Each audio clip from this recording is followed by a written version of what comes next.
Primero tenemos que partir definiendo qué es el shock cardiogénico. Y uno podría decir es sencillo. En el fondo tenemos un paciente que su presión está baja y la causa de esa presión baja es que el corazón no está funcionando. Lo dejamos hasta ahí, ¿cierto? Pero, ¿cierto? No parece ser tan así. La definición en el fondo es un poco más compleja. Abarca un síndrome clínico, quiere decir esto que tiene múltiples causas y un tratamiento en conjunto, digamos, el cual como factor más importante es que hay una alteración de la perfusión a nivel tisular, no tiene que ver solamente con la presión.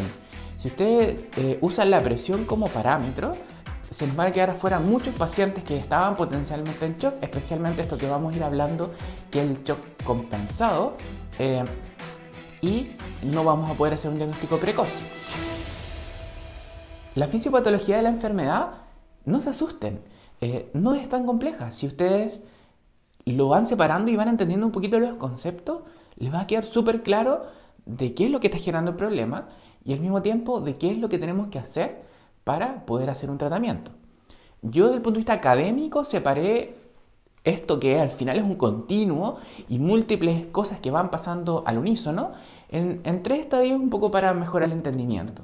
Un estadio inicial en el cual hay una activación del sistema renina-angiotensina-aldosterona que sucede como respuesta a una causa. En el fondo, la causa que generó el shock cardiogénico puede ser un infarto, insuficiencia cardíaca, una miocarditis, lo vamos a ir conversando más adelante, pero en el fondo cuando se genera este estresor, esta causa, el sistema sensa que hay un problema y empieza a activar los mecanismos de compensación.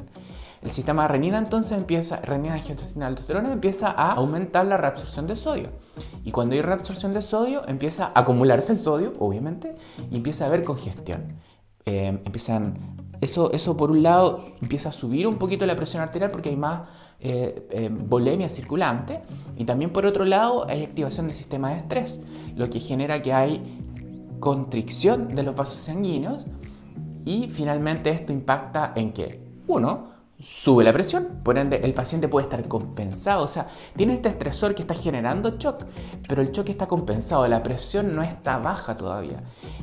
Y dos, que en el fondo como la presión subió, pero a costa de las resistencias vasculares periféricas, el corazón tiene que latir y hacer más fuerza para poder sacar su sangre.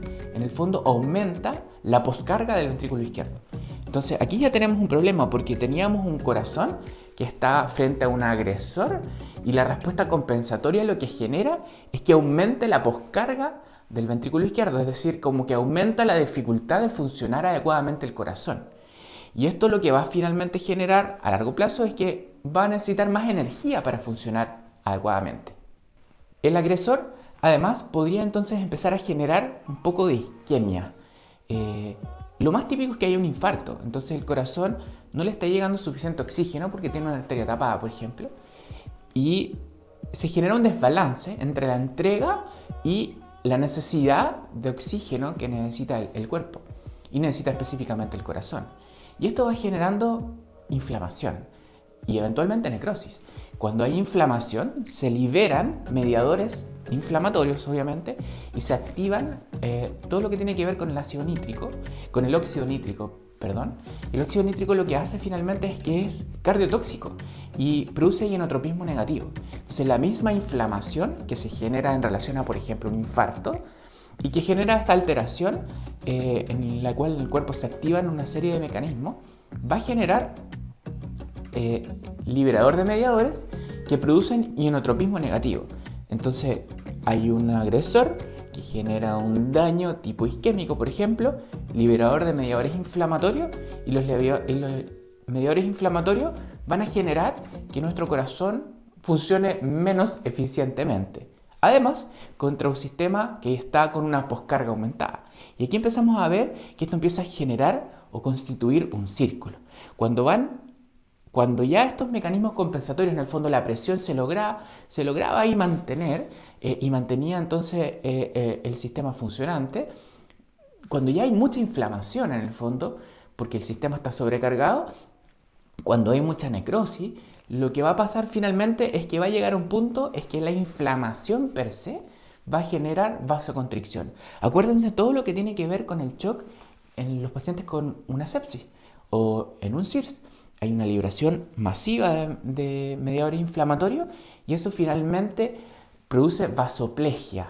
Y la vasoplegia obviamente va a dejar de estar en este estado de compensación con nuestra presión normal y la presión va a empezar a disminuir. Y aquí el problema es que, recuerden, el corazón se nutre en diástole. Necesita tener una presión arterial sanguínea media y una diastólica basal para poder tomar el oxígeno de la circulación y poder nutrirse. Y cuando la presión está muy baja, en el fondo empieza a alterarse la nutrición misma del corazón. O sea, el corazón empieza a funcionar mal, empiezan a bajar las presiones, y como bajan las presiones, el corazón no puede tomar el oxígeno circulante porque las presiones están muy bajas y empieza a claudicar, ¿ya? Además, cuando ya hay hipotensión como sistémica, esta inflamación que inicialmente era relacionada con el injuriante cardíaco puro, por ejemplo, un infarto, una arteria tapada, empieza a ser sistémica. Las células de otras partes, de otros tejidos, de otros órganos, también empiezan a comenzar a tener isquemia e incluso necrosis. Y eso finalmente lo que va a llevar es que va a generar más liberación de mediadores inflamatorios. Además, desde el punto de vista del pulmón, como el corazón está insuficiente, empieza a acumularse o empieza a subir la presión del capilar pulmonar. Y cuando hay, desde el lado izquierdo, aumento de la presión retrógrada, entonces se empieza a generar congestión en el pulmón. Y eso empieza a progresar en la medida de que el corazón izquierdo sea más insuficiente, ¿ya? Lo que va generando un poquito de hipoxia. La hipoxia, per se, además, va a producir sistema o activación de un sistema de vasoconstricción de la red arterial, lo que influye directamente en la poscarga del ventrículo derecho, el cual empieza ahí a ya no poder funcionar adecuadamente. Empiezan a bajar los niveles de oxígeno. Cuando tenemos esto, ya empieza a activarse todo el metabolismo anaeróbico. Empieza a haber una producción progresiva de ácido láctico y empiezan a acumularse ácidos en el fondo.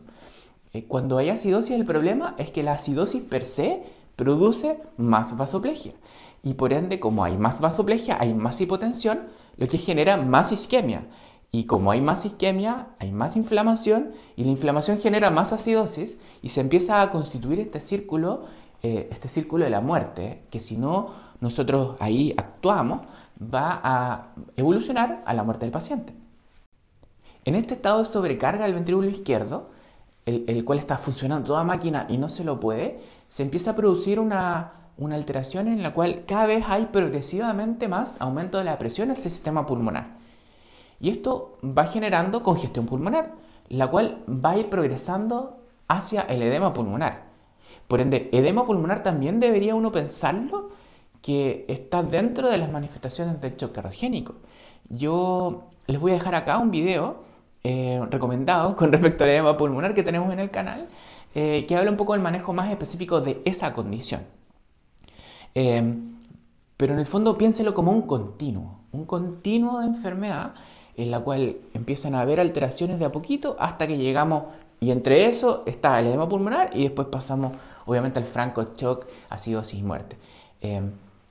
Les estaba comentando, cuando tenemos este paciente que ya está hipóxico, el cerebro sensa eso obviamente y le dice al sistema respiratorio: necesitamos que ingrese más oxígeno, respira más rápido.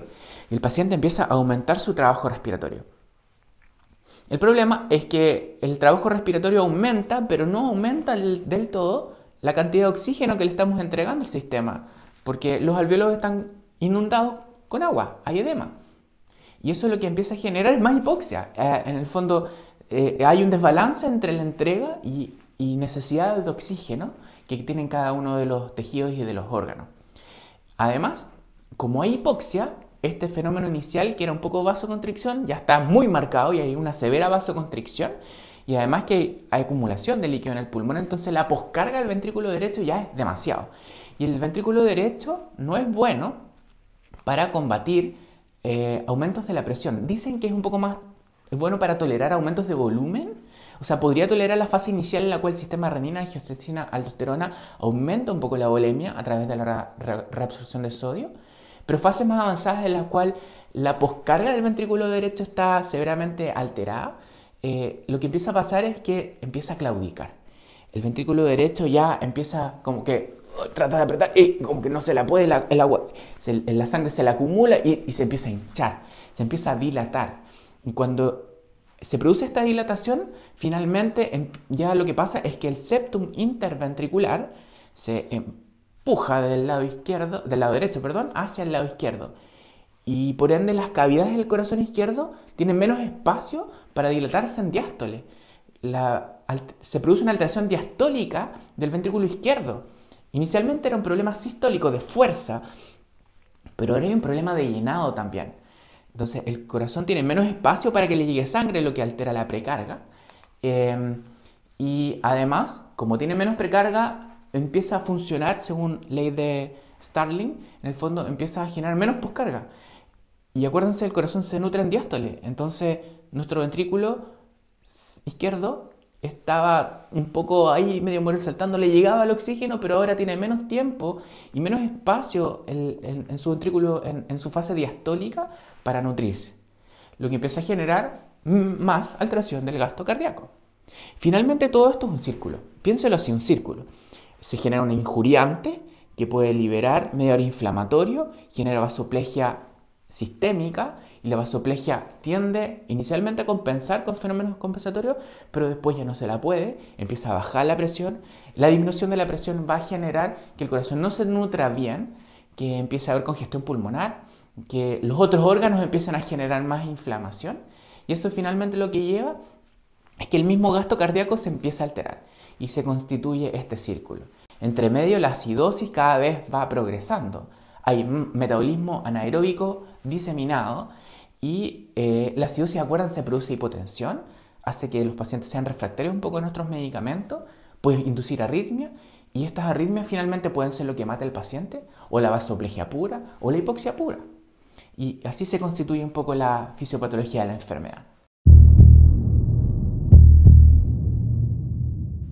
Les voy a hablar de las causas ahora.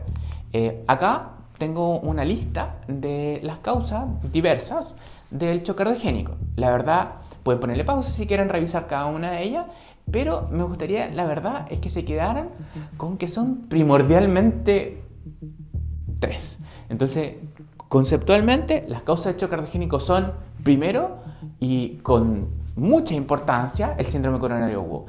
Depende de donde lo lea, entre 70 y 80% de los choques cardiogénicos tienen como causa la cardiopatía isquémica, el infarto, el síndrome coronario agudo. Un 25, 20, 30%, depende de donde lo lea, va a representar una progresión de la insuficiencia cardíaca que el paciente podría tener de antes. Y un grupo menor en el fondo, menos del 5%, algunas series, depende de uno lo que esté leyendo, 1% de los pacientes van a tener otras causas. Las otras causas están eventualmente las valvulopatías. Yo creo que aquí las arritmias, uno no sé si ponerlas dentro del causa choque cardiogénico, porque si te llega un paciente con taquicardia ventricular, tú no vas a pensar que tiene un choque cardiogénico, lo que tiene es una taquicardia ventricular.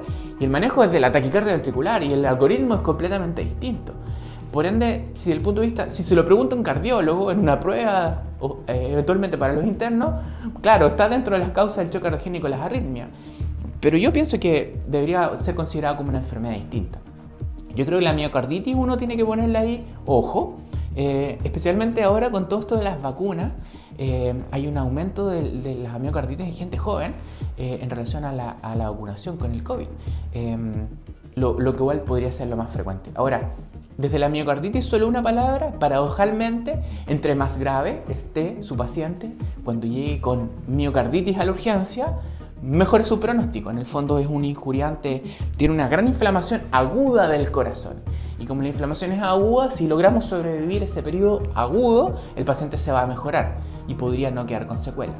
Si el paciente, al revés, llega con miocarditis y está inicialmente bien y va empeorando de a poquito, lo que de a poquito se va juntando, lo de que de a poquito va generando daño, es más difícil de ir mejorándolo.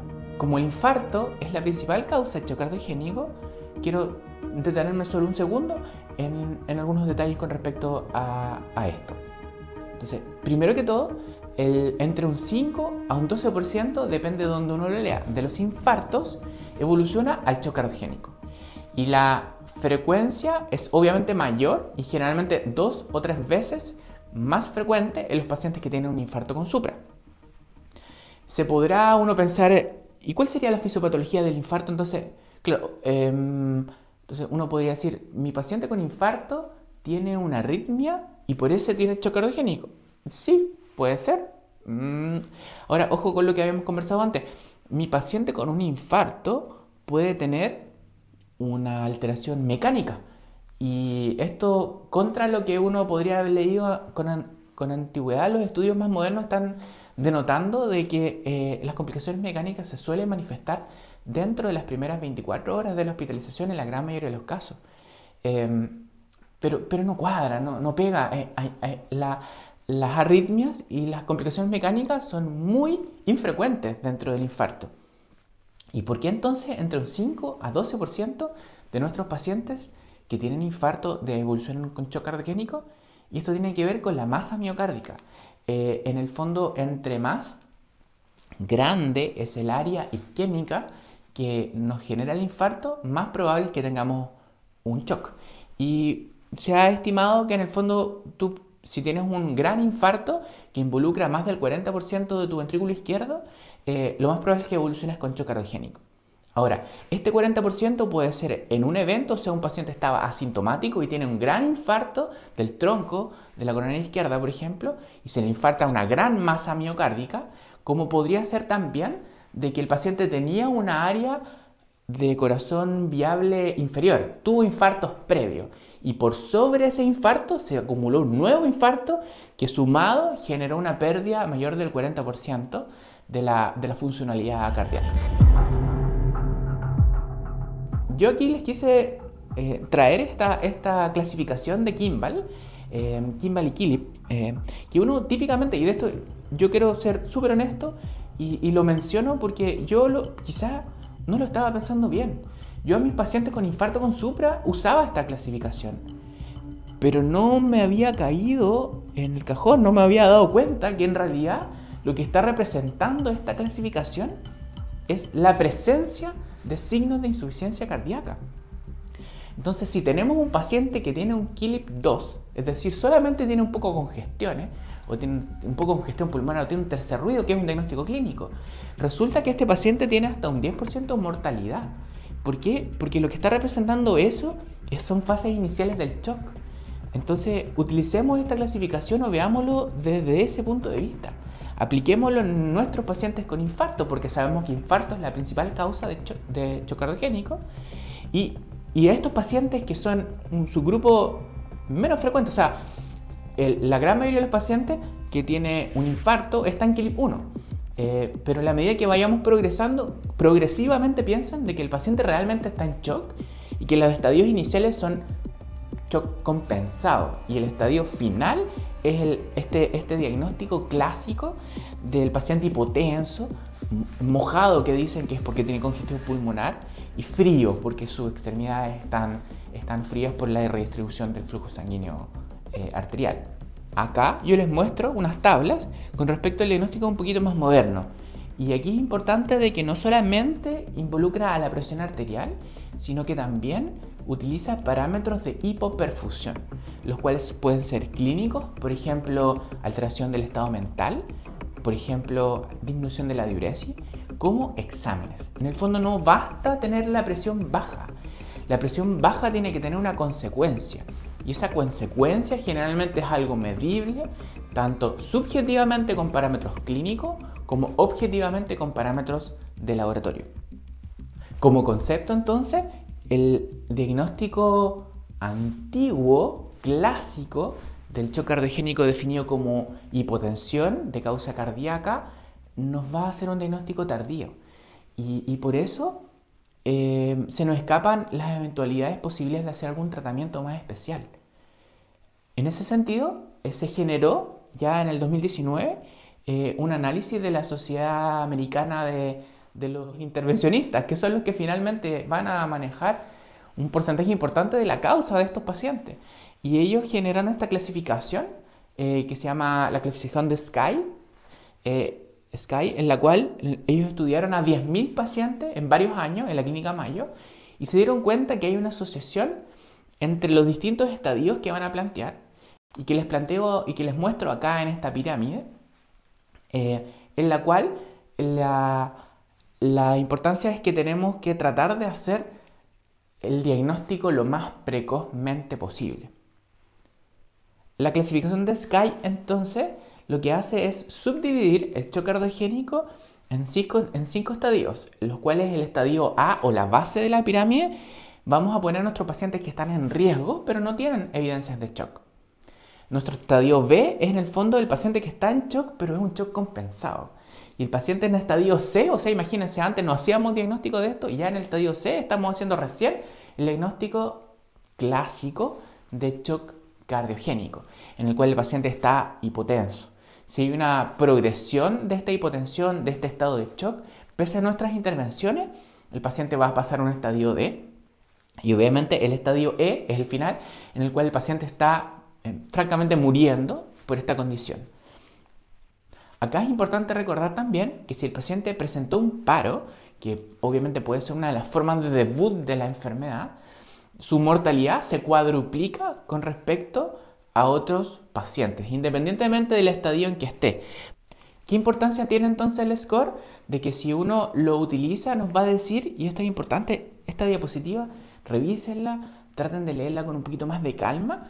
En el fondo, si nosotros tenemos situaciones en las cuales estamos prediciendo, pensamos que podría el paciente evolucionar con shock cardiogénico, deberíamos aplicar ciertas cosas, buscar ciertas cosas para poder decir, este paciente que tiene un infarto en realidad tiene un alto riesgo de evolucionar en shock cardiogénico. Y por ende yo lo voy a tener más monitorizado, voy a hacer más cosas, voy a apurar un poco más la coronariografía dentro del punto de vista del tratamiento. Entonces, ¿a quiénes vamos a aplicar el score? Los pacientes que tuvieron un infarto, los pacientes que están hospitalizándose por insuficiencia cardíaca congestiva, los pacientes con un infarto, y uno debería hacerlo también en todos los pacientes que se ingresan a una UPC, pensando de que podría estar generándose una causa de shock cardiogénico. Vamos a mirar los signos vitales, obviamente la presión, pero también la frecuencia cardíaca. Recuerden que es un fenómeno de compensación. Vamos a buscar activamente la hipoperfusión, o sea, pídale lactato. Acuérdense, hay asociación entre hiperlactacidemia y mortalidad, por ende pidan el examen, pidan los gases. Y obviamente, eventualmente en estos pacientes deberían ir a ecocardiograma para ver algunos parámetros objetivos desde el punto de vista ecocardiográfico que nos permitan hacer un diagnóstico adecuado. ¿Qué exámenes hacer entonces en un paciente con shock cardiogénico? Bueno, obviamente un electrocardiograma de perogrullo. Acá es importante entonces, acuérdense, el 80% del shock cardiogénico tienen como causa un infarto, por ende tenemos que buscar el infarto. Y aquí dejen de pensar en la clasificación antigua de con o sin supra a nivel del ST y evolucionemos hacia buscar OMI. Yo hice un video de OMI, se los dejo acá linkeado para que lo puedan eventualmente ver si es que lo prefieren. Hagamos una radiografía de tórax en todos estos pacientes, pero no porque vamos a diagnosticar infarto con radiografía, nada que ver. En la realidad, la radiografía nos da información porque nos permite buscar diagnósticos diferenciales. Es importante por eso la radiografía. Si de repente ustedes ven un paciente que creen que tiene un shock cardiogénico y le hacen una radiografía y tiene una cuña, una corona Hampton que tiene una alta especificidad para TEP, piensen que podría haber un TEP en realidad y que quizás el paciente no está cursando con un shock cardiogénico. En el fondo, los exámenes nos van a permitir ver la gravedad del paciente y nos van a permitir buscar diagnósticos diferenciales. La ecografía per se, la ecocardiografía per se, yo creo que es algo que hay que pedir, obviamente, pero no va a ser desde el punto de vista del manejo de la urgencia tan importante, a menos que ustedes sospechen, porque por ejemplo el paciente tiene un soplo que realmente está con una complicación mecánica y hay que apurarla, hacerla rápido. Lo que sí yo creo que es relevante para nosotros médicos de la urgencia es hacer una ecoscopía que nos permita un poco ver los diagnósticos diferenciales más importantes. Yo les decía, miren el corazón, porque si está taponado clínicamente la sintomatología puede ser exactamente igual a la de un shock cardiogénico versus un taponamiento cardíaco. Entonces, necesitamos hacer ese diagnóstico diferencial para poder hacer un tratamiento específico acorde. Y obviamente si el paciente tiene el ventrículo izquierdo que se ve relativamente bien, hay hiperdinamia incluso, pero el lado derecho está muy dilatado, incluso está empujando el septus derecho, y no estamos en este estado avanzado de shock en el cual el paciente está francamente comprometido con acidosis, pero tiene el ventrículo derecho que está aumentado de tamaño y empuja al ventrículo izquierdo. Piensa en el tromboembolismo, que también puede ser un diagnóstico diferencial de shock cardiogénico.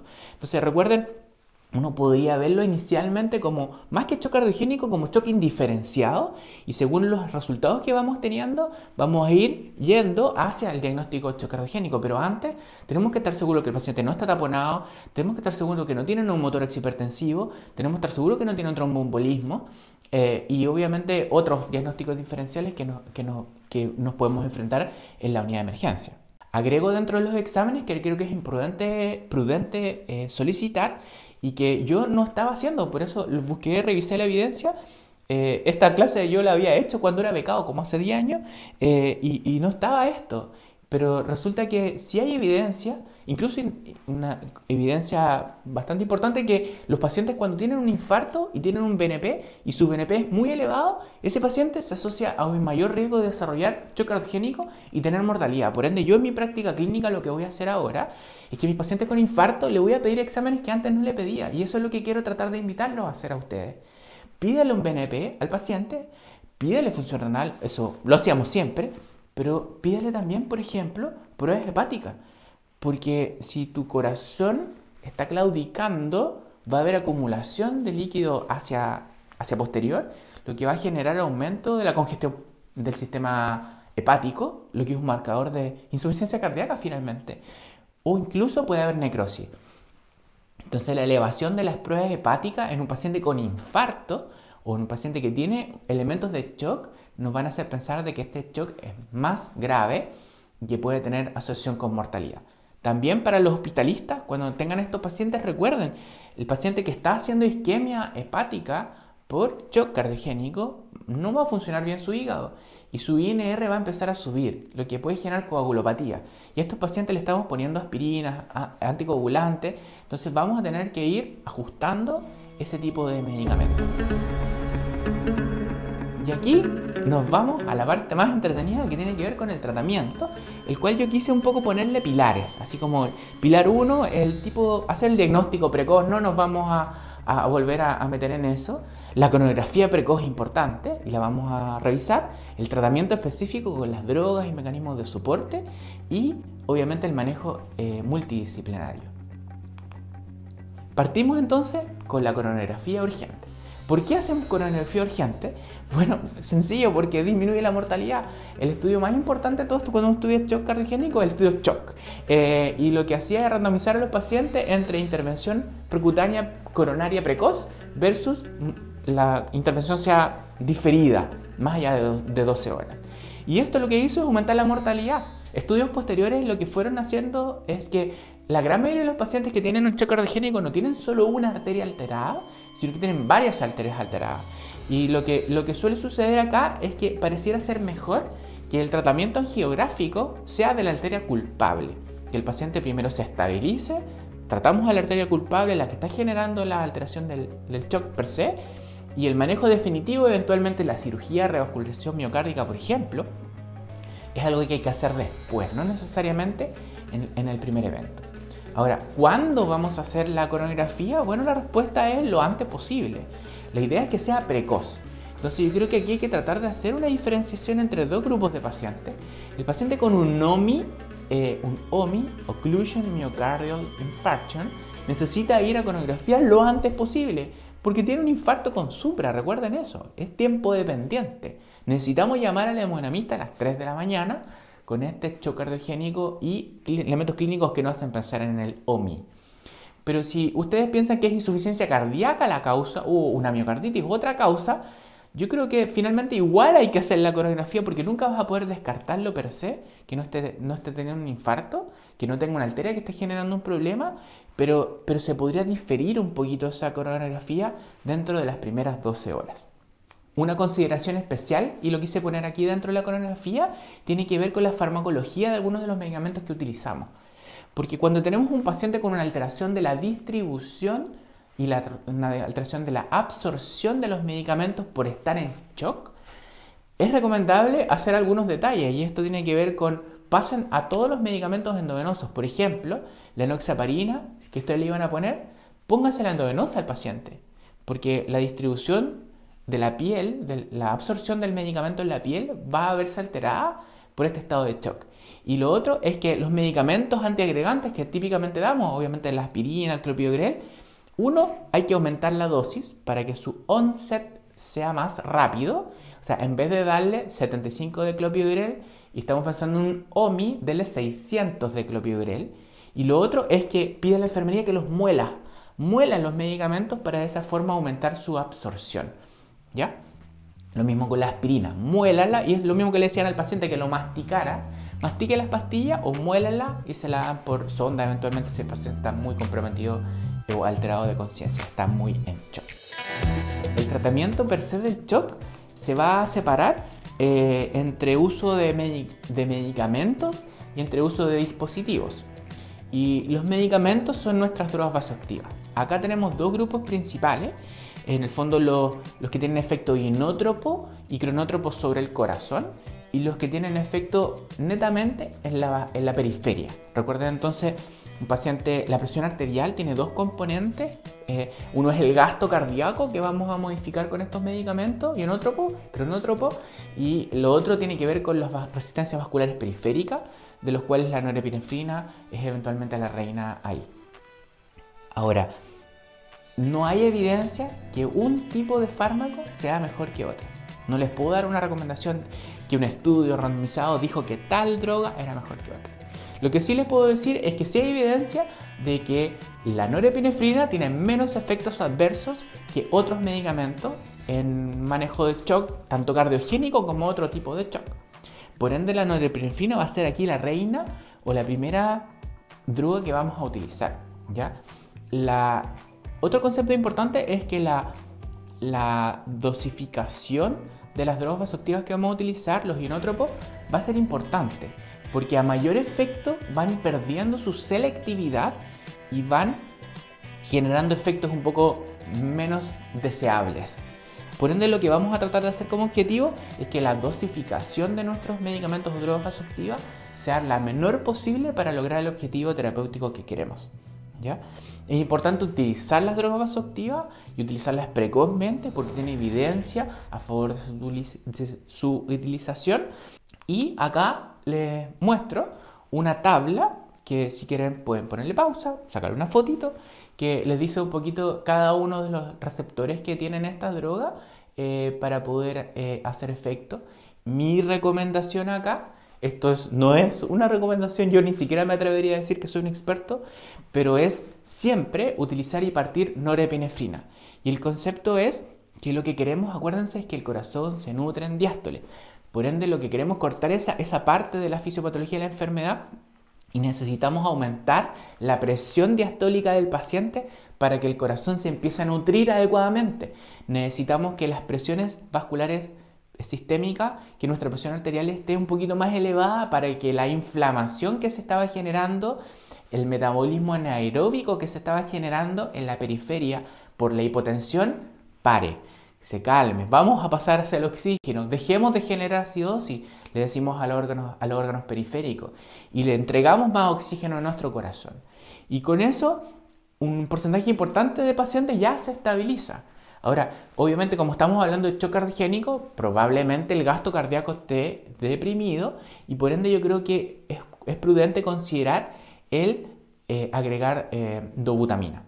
¿Por qué yo prefiero dobutamina? ¿Por qué les estoy dando esta recomendación? Bueno, porque me parece que dentro del perfil de medicamentos que conversamos con anterioridad, la dobutamina es la que tiene uno de los efectos beta 1 más específicos. Y por ende es dentro de los más ionótropos positivos. O sea, si es que en el fondo primero estabilizamos la vasoplegia y la parte periférica del shock, y luego vamos al corazón y tratamos de hacer que funcione más eficiente. Pero primero tenemos que hacer que le llegue oxígeno al corazón, porque si no generamos más isquemia.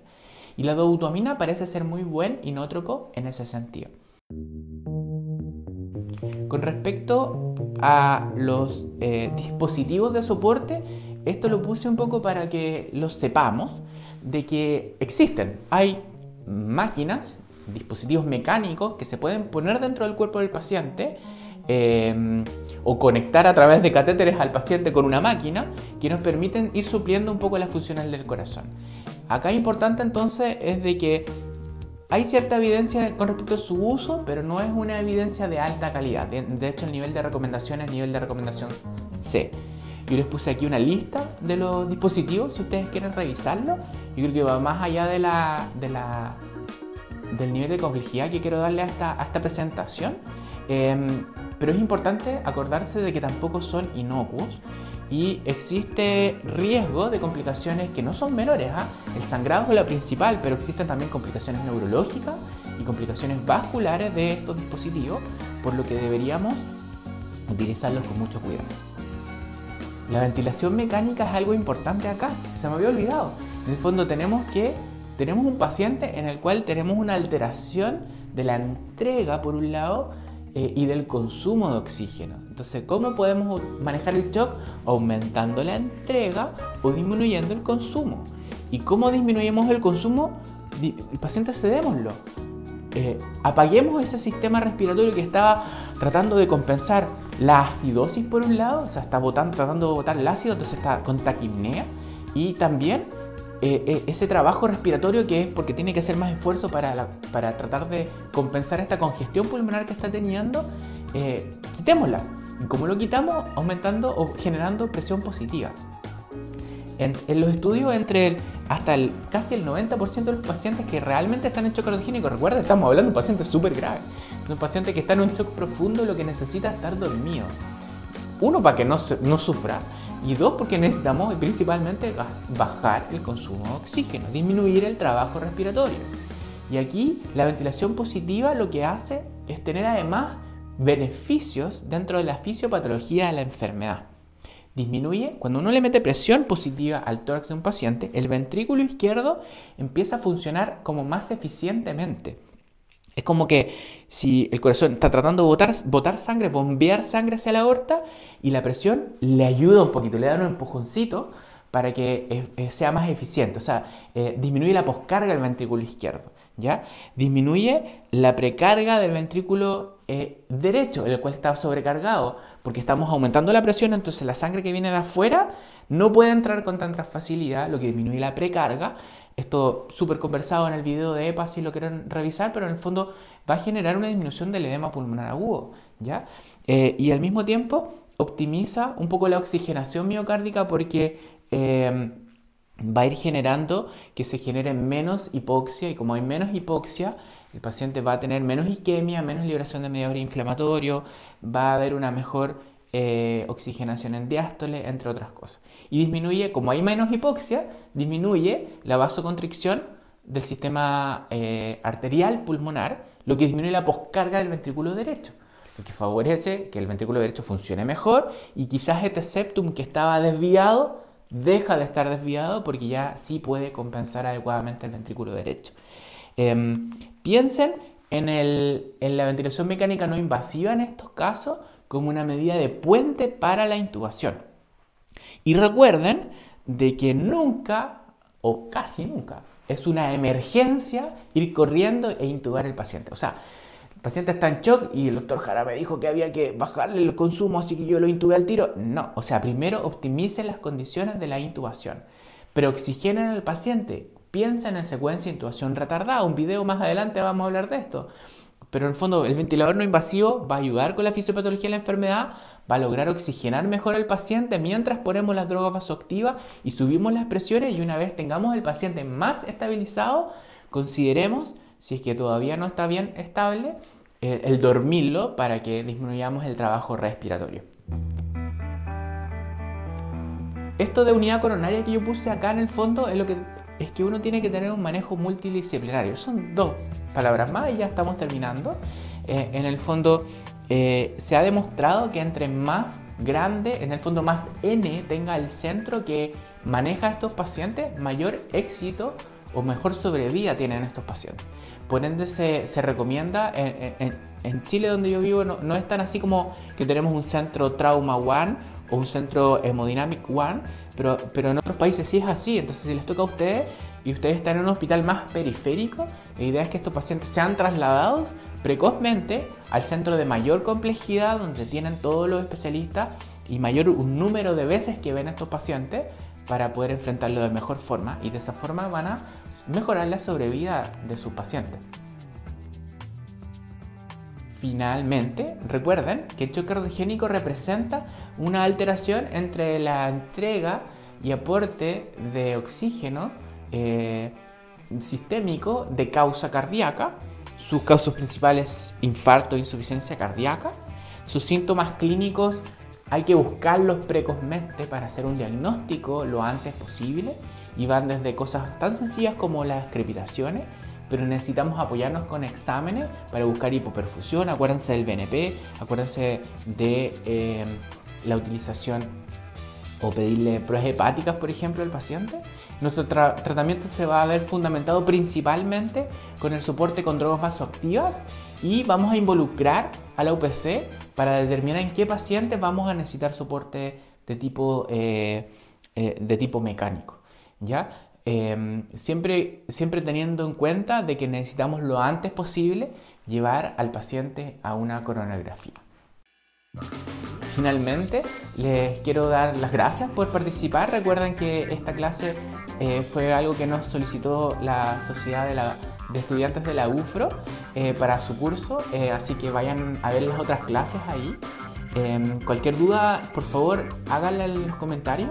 Yo estoy revisando para poder aclararla, y eventualmente, si es que tienen alguna idea de un nuevo video, la podríamos sacar de ahí. Consideren porfa el suscribirse, el canal ha ido creciendo, nos ayuda a eso, ayuda con el algoritmo. Y bueno, finalmente muchas gracias y nos vemos para la próxima. Saludos.